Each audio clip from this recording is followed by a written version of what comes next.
أقسم بمواقع النجوم وإنه لقسم لو تعلمون عظيم.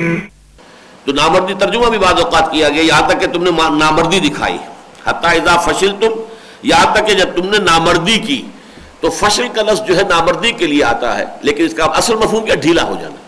اور میرے نزدیک کیا مراد ہے؟ نظم کا ڈھیلا ہو جانا. جیسے آپ کو معلوم ہے کہ ملٹری میں ایک ہوتا ہے کوشن اٹینشن. اب آپ کو معلوم ہے کہ تمام اعصاب تنے ہوئے اور پوری طریقے سے انسان متوجہ ہے کہ اب نیکسٹ آرڈر کیا ملتا ہے. ایک ہوتا ہے اسٹینڈ ایٹ ایز، ڈھیلے ہو گئے. اب وہ جو ہے پاؤں بھی ذرا ایک دوسرے سے دور کر دیے اور پیچھے جو ہے ہاتھ بھی کو باندھ لیے، جو بھی کر لیا. اب وہ تناول نہیں ہے. تو یہ گویا کہ فشل ہے. تو جب کہ تم نے نظم کو ڈھیلا کیا، سموتات. اس لیے کہ جماعتی زندگی کی تو اصل روح، اصل جان سموتات ہے. اگر یہ نہیں ہے تو جماعت کیا ہوئی؟ پھر تو یہ موب ہے. جیسے اقبال نے کہا ہے کہ عید آزادہ شکوہ ملک و دین، اور عید محکومہ ہجوم مومنی. ہجوم ہے، درو امبو ہے، ایک ہجوم ہے. اس ہجوم سے کسی خیر کی توقع نہیں ہو سکتی. وہی ہجوم کسی نظم کا پابند ہو جائے اور کسی ایک لیڈر کا حکم ماننے والا ہو، وہ ایک بہت بڑی طاقت بن جائے گا. اسی کو کہا ہے حفیظ نے، کیا پابند نئے نالے کو میں نے، یہ طرز خاص ہے ایجاد میری. آواز اگر بے ہنگم ہے، شور ہو رہا ہے تو ہر ایک کو برا لگتا ہے. انسان کی سماعت کے اوپر جو ہے وہ گراں گزرنے والی بات ہے. وہی آواز ایک خاص انداز میں ڈھل جائے، اس کی سر تال بن گئی ہو، وہی ہے کہ کس قدر انسان کے لیے سرور کا باعث بن جائے. اسی کا نام موسیقی ہے، اسی کا نام غنا ہے. وہی آواز ہی تو ہے، لیکن وہ آواز ایک سانچے میں ڈھل گئی ہے. وہ در حقیقت ایک نظم کی پابند ہو گئی ہے. اس میں یہ سر اسی طرح چلے گا، اسے ادھر ادھر ہو گیا تو آپ کہتے ہیں بے سرا ہو گیا. یہ تو بات ہی ختم ہو گئی. سر ہی صحیح نہیں ہے، اس کا تو سر ہی صحیح نہیں ہے. اس حوالے سے آواز بھی اگر بے ہنگم ہے تو وہ ناگوار ہے انسان کے اوپر. لیکن اگر اس کے اندر نظم ہے، موسیقی کا اس کے اندر ردم موجود ہے، اس میں سر موجود ہے، تو وہ آپ کے لیے مسرت کا باعث بنتی ہے. اسی طریقے سے کسی ہجوم کے اندر اگر کوئی بدنظمی ہے تو وہ کوئی خیر اس سے وجود میں نہیں آ سکتا.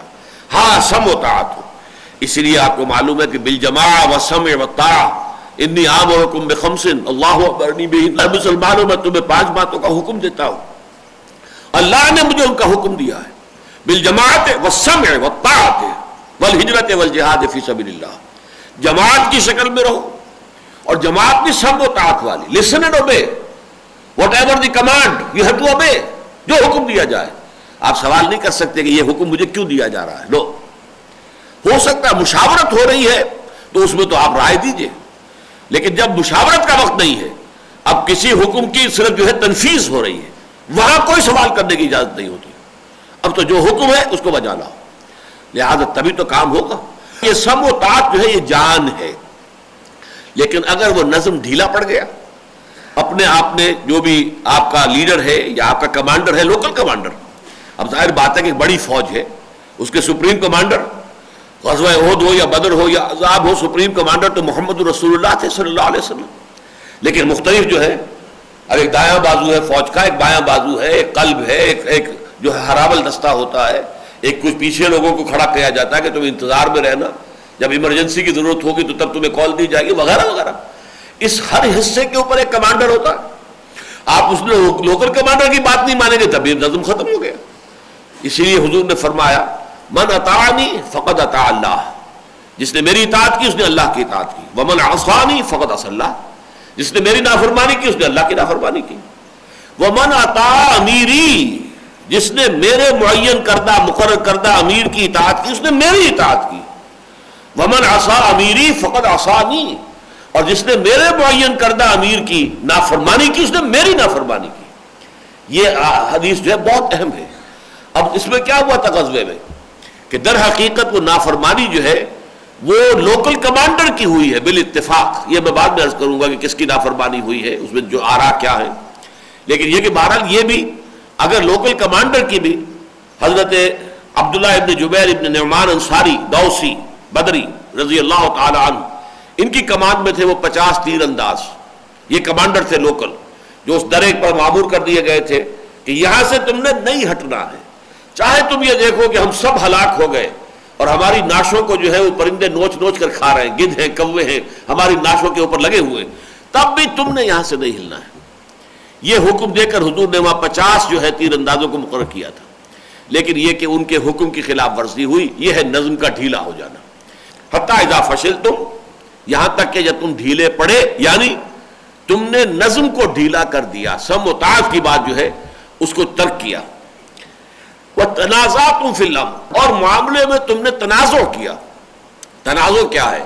نزع کہتے ہیں کھینچنے کو، نزع، عالم نزع کیا ہے؟ جبکہ جان کھینچ رہی ہوتی ہے، فرشتہ جو ہے اخرجوا انفسکم، نکالو اپنی جانیں، تو جان کھینچتی ہے انسان کے وجود میں سے، نزع۔ لیکن باب جب تفاعل میں آئے گا، تفاعل اور مفاعلہ جو ہے یہ ایک دوسرے کے بہت قریب ہیں، تو اس میں ہوتا ہے کہ آپ ادھر کھینچ رہے ہیں، وہ ادھر کھینچ رہے ہیں، رسہ کشی ہو رہی ہے۔ رسہ کشی جو ہے در حقیقت وہ تنازع ہے، تنازع بھی اور منازعات بھی، منازعات مفاعلہ، تنازع تفاعل، ان دونوں کا جو حاصل ہے یہ کہ دو گروہ یا دو افراد ایک دوسرے کے مقابلے میں، تم ادھر کھینچ رہے ہو ادھر کھینچ رہے۔ تنازع کیا ہوا؟ تنازع یہ ہوا کہ کچھ لوگوں نے یہ کہا کہ اب تو فتح ہو گئی، اب وہ حکم حضور کا ختم ہوا۔ کمانڈر نے اور کچھ اور لوگوں نے ان سے کہا کہ نہیں، تم غلط کہہ رہے ہیں، حضور نے جو حکم دیا تھا وہ اپنی جگہ پر، مت ہلو یہاں سے۔ کہ نہیں، حضور نے تو جو فرمایا تھا وہ شکست کی صورت میں فرمایا تھا کہ اگر ہم سب کے سب ہلاک ہو جائیں، تم دیکھو کہ ہماری لاشوں کو گدھ اور کوے جو ہے وہ نوچ نوچ کر کھا رہے، تب بھی تم یہاں سے نہیں۔ اب تو صورتحال مختلف ہو گئی ہے، یہ ہے تنازع۔ ایک کی رائے وہی تھی کہ حضور کے حکم کے اوپر قائم رہا جائے چاہے کچھ بھی ہو جائے، اور حضور نے جو حکم دیا ہے اور اس کے حکم کو ایگزیکیوٹ کرنے والے آن دی اسپاٹ۔ اگر معاملہ یہ ہوتا کہ حضرت عبداللہ ابن جبیر کی رائے بھی وہی ہو جاتی تو معاملہ ذرا مختلف ہوتا، لیکن جو لوکل کمانڈر ہیں وہ ڈٹے ہوئے ہیں اور وہ پکار رہے ہیں کہ مت ہلو یہاں سے، لیکن 35 یا 40 افراد وہاں سے ہل کے چلے گئے۔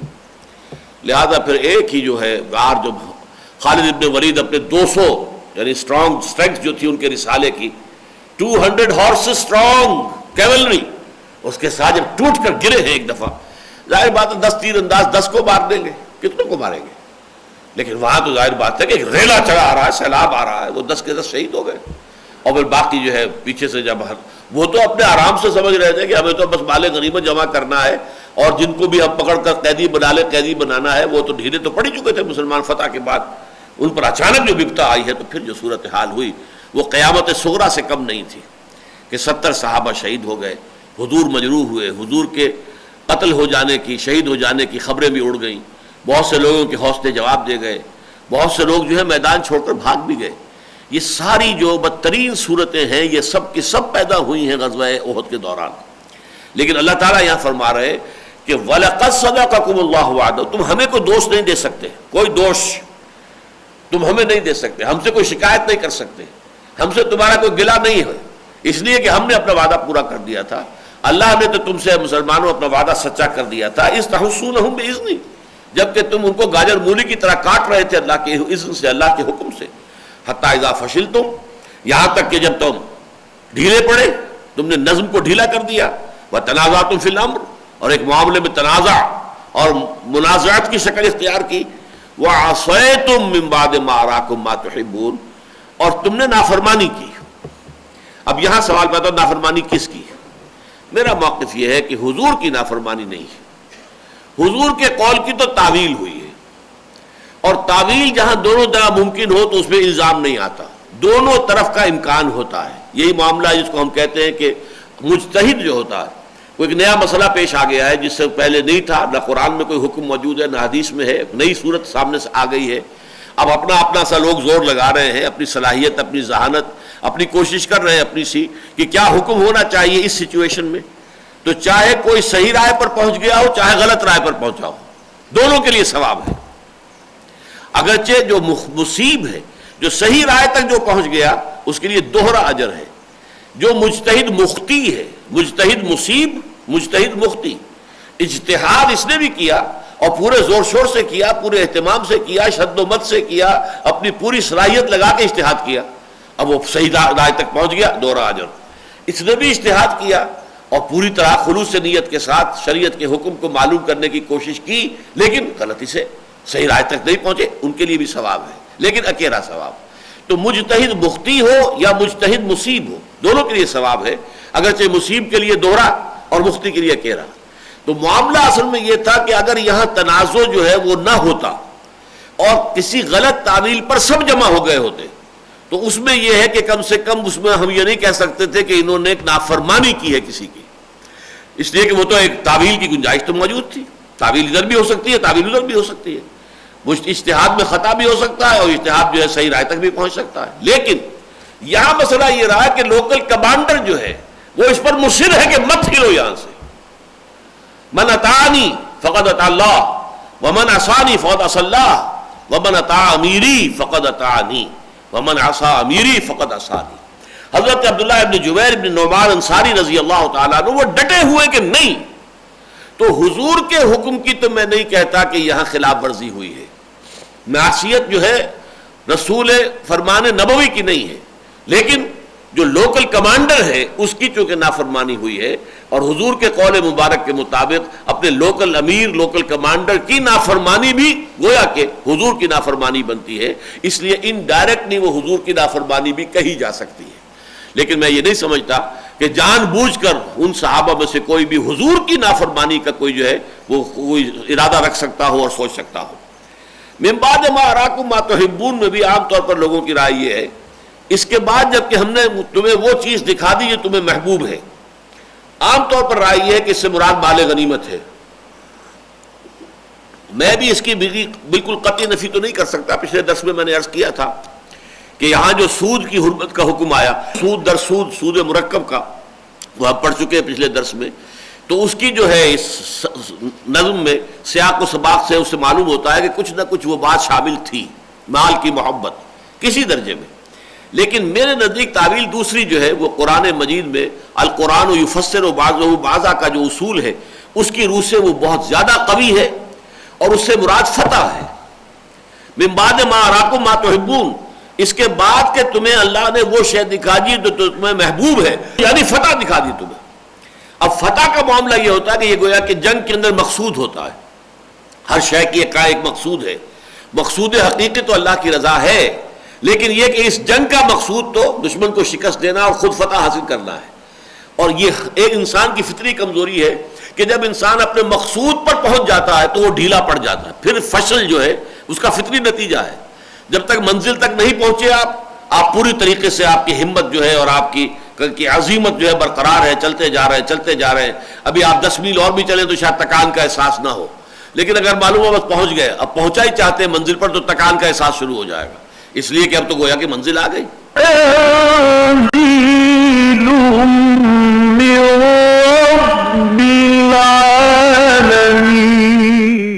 تو یہ منزل جو فتح تھی جو انسانوں کو پسند ہے، اور میرے پاس اس کی دلیل یہ ہے کہ یہاں مراد مال غنیمت نہیں ہے بلکہ فتح ہے، وہ سورہ صف کی آیت ہے۔ سورہ صف میں اللہ کی راہ میں جہاد کرنے کے جو نتائج بیان کیے گئے ہیں وہ 3 تو ہیں نتائج۔ یغفر لکم ذنوبکم نمبر 1، وَيُدْخِلْكُمْ جَنَّاتٍ تَجْرِی مِن تَحْتِھا الْأَنْہَارُ وَمَسَاکِنَ طَیِّبَةً فِی جَنَّاتِ عَدْنٍ ذَلِکَ الْفَوْزُ الْعَظِیمُ، یہی ہے بہت بڑی کامیابی۔ بریکٹ بند ہو گئی ہے یہاں، ذَلِکَ هُوَ الْفَوْزُ الْعَظِیمُ کی بریکٹ بند ہو گئی۔ یغفر لکم ذنوبکم وَيُدْخِلْكُمْ جَنَّاتٍ تَجْرِی مِن تَحْتِھا الْأَنْہَارُ وَمَسَاکِنَ طیبۃ فی جنات عدن، 3 چیزوں کے بعد بریکٹ بند، ذالک الفوز العظیم۔ اس کے بعد وَأُخْرَىٰ تُحِبُّونَهَا نصر من اللہ وفتح قریب، اور ایک اور شے جو تمہیں بہت محبوب ہے، یعنی اللہ تعالیٰ کے ہاں وہ اس کا کوئی تعلق کامیابی ناکامی سے نہیں ہے، لیکن انسان اپنی فطری کمزوری کی وجہ سے طبع بشری کی بنا پر اس کو اہمیت دیتا ہے۔ تمہیں محبوب یہ بھی ہے کہ فتح حاصل ہو جائے، وَأُخْرَىٰ ایک اور شے تحبونہا جس کو محبوب رکھتے ہو، جس سے تم محبت کرتے ہو، نصر من اللہ و فتح قریب، وہ یہ بشارت ہے کہ اب اللہ کی مدد آیا چاہتی ہے اور فتح جو ہے تمہاری قدم بوسی کیا چاہتی ہے۔ یہ جو ہے اخری تحبونہا فتح قریب، یہ ہے جو یہاں پر آپ سمجھیے من بعد ما اراکم ما تحبون، جب اللہ نے تمہیں وہ شے دکھا دی ہے تمہیں پسند ہے۔ اس کا مطلب کیا ہے، ذرا تجزیہ کیجئے۔ دیکھیے ہم بھی اللہ کا فضل جس پر بھی ہے اور جتنا بھی ہے، وہ اپنی زندگی جو ہے لگا چکا ہے اللہ تعالیٰ کے دین کی اقامت کی جد و جہد میں، لگا رہا ہے، لگائے ہوئے ہیں۔ اس میں اصل تو مقصود کیا ہے؟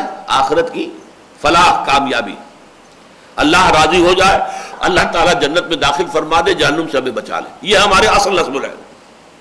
لیکن دنیا میں کامیابی، واقعی ہم اپنی آنکھوں سے دیکھ لیں کہ اسلامی نظام قائم ہو گیا، واقعی ہمارے ہی ہاتھوں یہ منزل جو ہے کامیابی کے آخری مرحلے کو پہنچ جائے، یہ بھی ایک خواہش دبی ہوئی ہوتی ہے، اور یہ خواہش بسا اوقات پر انسان کو بڑے غلط راستے پر ڈال دیتی ہے۔ فرض کیجئے کہ آپ نے پوری طریقے سے غور و فکر کر کے علی وجہ البصیرت ایک راستہ معین کیا کہ منزل مقصود تک پہنچنے کا یہ راستہ ہے، کہ ہم نے جو راستہ طے کیا تھا اس کا سغرا خبرا تو درست ہے، راستہ تو یہی ہے، جائی جاست، طریقہ کار تو یہی ہے، لیکن پہنچ نہیں پا رہے، تو پھر آدمی نہ پہنچ پانے پر اگر یہ کہ وہ غور کرتا ہے، اچھا کوئی راستہ حک اور کرک جسے کہتے ہیں، جیسے کہ ہاکی والا یا فٹ بال والا اپنی گیند کو لے کر چلتا ہے تو دائیں بائیں، ادھر سے ادھر، ادھر سے ادھر، تو یہ جو کیری اوور کرنا ہوتا ہے تو یہ ہے کہ بائی ہک اور بائی کرک، بائی طرف سے کسی طریقے سے میں پہنچوں، اور یہ شے منزل کو کھوٹی کر دینے والی ہے۔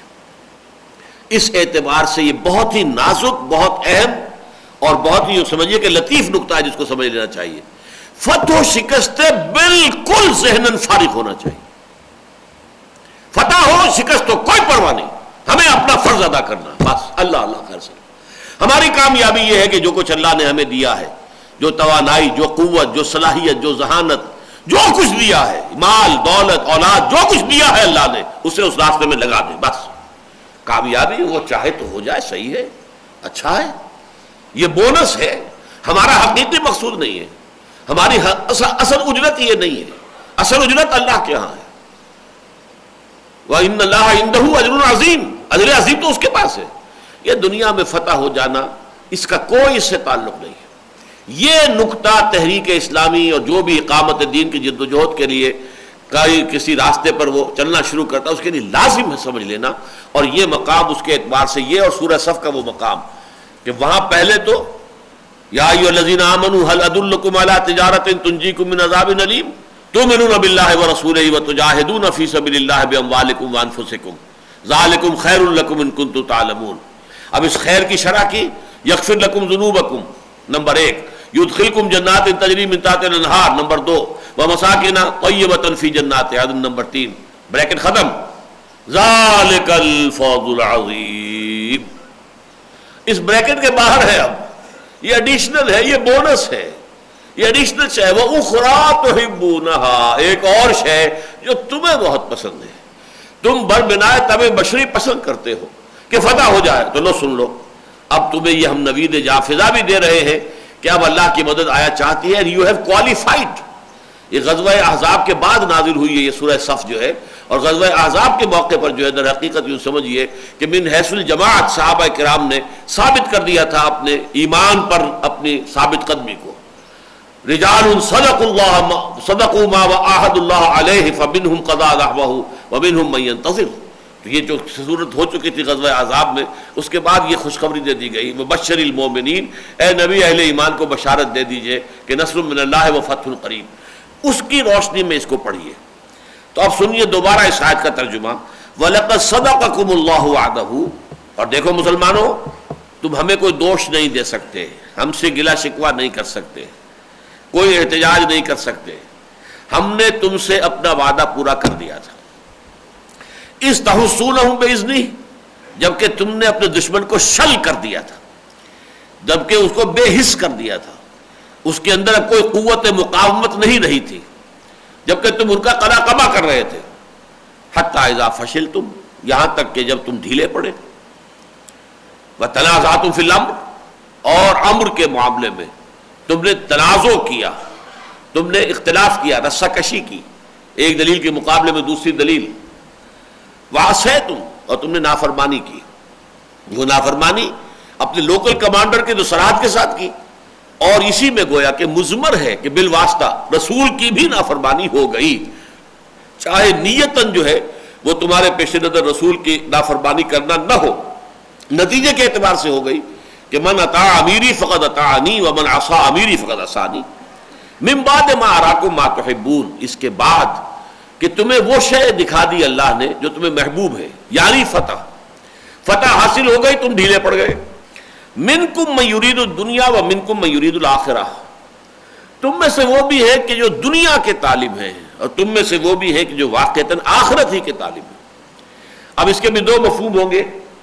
اگر تو وہ تعویل ہو جو اکثر لوگوں نے لی ہے تو مراد ہے دولت، تم میں سے وہ لوگ بھی ہیں جو دولت کے، مال غنیمت کے حریص ہیں۔ جنگ میں اصل شے جو مطلوب ہوتی ہے وہ فتح ہے، لیکن اس کے ساتھ ہی جو شے مل جاتی ہے وہ مال غنیمت ہے، وہ انفال ہے۔ تو اس اعتبار سے جو انفال یا مال غنیمت یا دولت، منکم من یرید الدنیا، تم میں سے وہ بھی ہے کہ جن کے اندر ابھی ان چیزوں کی جو ہے وہ بہت محبت موجود ہے دلوں کے اندر، وہ منکم من یرید الآخرہ، اور تم میں سے ایسے بھی ہے کہ جو سوائے آخرت کا کچھ نہیں چاہتے، وہ صرف آخرت کے طالب ہیں، ان کا ارادہ، ان کا مقصود و مطلوب صرف آخرت ہے۔ میں جو تعویل کر رہا ہوں اس کے اعتبار سے کیا ہوگا، تم میں سے کچھ لوگ وہ جو دنیاوی کامیابی کو زیادہ اہمیت دیتے ہیں، اور کچھ لوگ وہ ہیں کہ جن کے سامنے صرف آخرت کی نجات ہے، اور اصل میں وہ لوگ صحیح معنی میں لوگ وہی ہیں کہ جو صرف آخرت کی نجات کو اپنا مقصود و مطلوب بنائے۔ دنیاوی کامیابی حاصل ہو جائے فبہا، نور علی نور، بونس ہے ہمارے رب کی طرف سے، نہیں ہوتی تو ہمیں کوئی تشویش نہیں۔ ہمیں اپنا فرض ادا کرنا ہے، ہماری ذمہ داری، ہماری کامیابی یہ ہے کہ آخری سانس تک اپنا فرض ادا کرتے چلے جاؤ۔ کہیں بھی ڈھیلے پڑ گئے، اس سے پہلے اب نہیں، کام نہیں بن رہا ہے، نتیجہ کوئی نکل نہیں رہا ہے، لہذا بیٹھ جاؤ ہاتھ پہ ہاتھ، نہیں۔ یا اس سے بھی برعکس، اس سے بھی بری شکل کہ اگر سیدھی انگلیوں گھی نہیں نکل رہا ہے تو ٹیڑھی انگلیاں کر کے گھی نکالو، نہیں، بائی ہک اور بائی کروک۔ یہ بہت سی تنظیمیں اور جماعتیں اسی وجہ سے ہلاک ہوئی، برباد ہوئی، اور بہت سی قیمتی مساعی جو بہت ہی مخلص کارکنوں کی مساعی تھی، ان کی بھاگ دوڑ، ان کی محنت، ان کا مال، ان کا وقت خرچ ہوا، وہ ضائع ہو گئے، اس لیے کہ قیادت جو ہے اس کے اندر وہ استقامت نہیں تھی کہ جو صحیح راستہ ہے اس پر قائم رہنا ہے، کامیابی ناکامی سے ہمیں کوئی بحث نہیں۔ لیکن اگر کسی درجے میں دنیاوی کامیابی بھی مطلوب اور مقصود کے درجے میں آ گئی تو ظاہر بات ہے لیڈر کا اعصاب جواب دینے شروع ہو جائیں گے، یا پھر آدمی اس کی وجہ سے کوئی غلط راستہ سوچے۔ ایک ہے کہ آدمی دیانتاً یہ سمجھے کہ اچھا میں دیکھوں، صغرا کبرا جوڑوں، مجھ سے کوئی غلطی تو نہیں ہوئی ہے، یہ بات اپنی جگہ پر ہے، آخری لمحے تک ہمیں سوچنا چاہیے۔ لیکن اگر وہ بات دلیل کی بنیاد پر نہیں ہے بلکہ صرف اس بددلی کی بنیاد پر ہے تو وہی در حقیقت تبھی موت ہو جاتی اس تحریک کی۔ ثم صرفکم عنہم لیبتلیکم، اب دیکھیے بڑا پیارا انداز ہے، پھر اللہ نے تمہارا رخ پھیر دیا ان کی طرف سے تاکہ تمہیں آزمائے۔ یعنی پہلے تو اب دشمن بھاگ رہا ہے اور مسلمان پیچھا کر رہے ہیں، اب مسلمانوں کو پیچھے مڑنا پڑا کہ یہ پیچھے سے کیا مصیبت آ گئی ہے۔ یہ جو خالد ابن ولید کا جو ہے وہ رسالہ آیا ہے، ٹوٹ پڑا ہے، تو گویا کہ رخ پھیر دیا، اب ہم نے تمہارا رخ ان کی جانب سے پھیر دیا، لیبتلیکم، تاکہ تمہیں آزمائے۔ اب حالت ایسی لائے کہ دیکھیں اب تم میں سے کون ثابت قدم رہتا ہے سختیوں میں بھی۔ اس سے پہلے جو ہے شاید ہم وہ آیت پڑھ چکے ہیں، وَلَقَدْ تَمَنُّونَ الْمَوْتَ مِنْ قَبْلِ أَنْ تَلْقَوْهُ، اس سے پہلے جو تم بہت موت کی آرزویں کیا کرتے تھے، شہادت کی آرزو، اس سے پہلے کہ موت سے ملاقات ہو، فَقَدْ رَأَيْتُمُوهُ وَأَنْتُمْ تَنظُرُونَ، اب تم نے دیکھ لیا، موت بڑی کڑوی شے ہے، موت ایسی کوئی میٹھی شے نہیں ہے، تم نے دیکھ لیا۔ آنکھوں میں آنکھیں ڈال کر جب موت کا صاف سامنا ہوا ہے تو فرمایا ثم صرفکم عنہم لیبتلیکم وَلَقَدْ عَفَا عَنْکُمْ، اور اللہ تمہیں معاف فرما چکا ہے، جو بھی خطا ہو گئی، جو بھی غلطی ہو گئی، کنڈون کر دیا ہے اللہ تعالیٰ نے، تمہاری خطاؤں سے درگزر کیا ہے، اس کی کوئی باس پرس آخرت میں اب نہیں ہوگی۔ یوں سمجھیے ایمنسٹی کا بہت بڑا اعلان ہے، خطا ہوا ہے، خطا ہو گئی ہے، غلطی ہو گئی ہے، لیکن سمجھ لو کہ کیا غلطی ہوئی، کیوں ہوئی، تاکہ آئندہ تو ایک سے ایک کڑا امتحان آنے والا ہے، ابھی عشق کے امتحان اور بھی ہیں، ستاروں سے آگے جہاں اور بھی ہیں، تو تمہیں اپنے رینکس کے اندر دیکھ لینا چاہیے کہ کہاں کہاں رکھنے ہیں، کہاں کہاں کوتاہی ہے، کہاں کہاں کمزوری ہے۔ واللہ ذو فضل علی المؤمنین، اور اللہ تعالیٰ اہل ایمان پر تو بہت فضل کرنے والا ہے، اس اعتبار سے جو ہے کہ اللہ تمہارا ولی ہے، مددگار ہے۔ یہ جو عارضی سی شکست اس نے دی ہے، اس میں بھی اس کی حکمتیں ہیں جو موجود ہیں، لیکن یہ کہ اللہ تعالیٰ جو ہے اہل ایمان کے حق میں بہت فضل والا ہے۔ بارک اللہ لی ولکم فی القرآن العظیم ونفعنی وإیاکم بالآیات والذکر الحکیم۔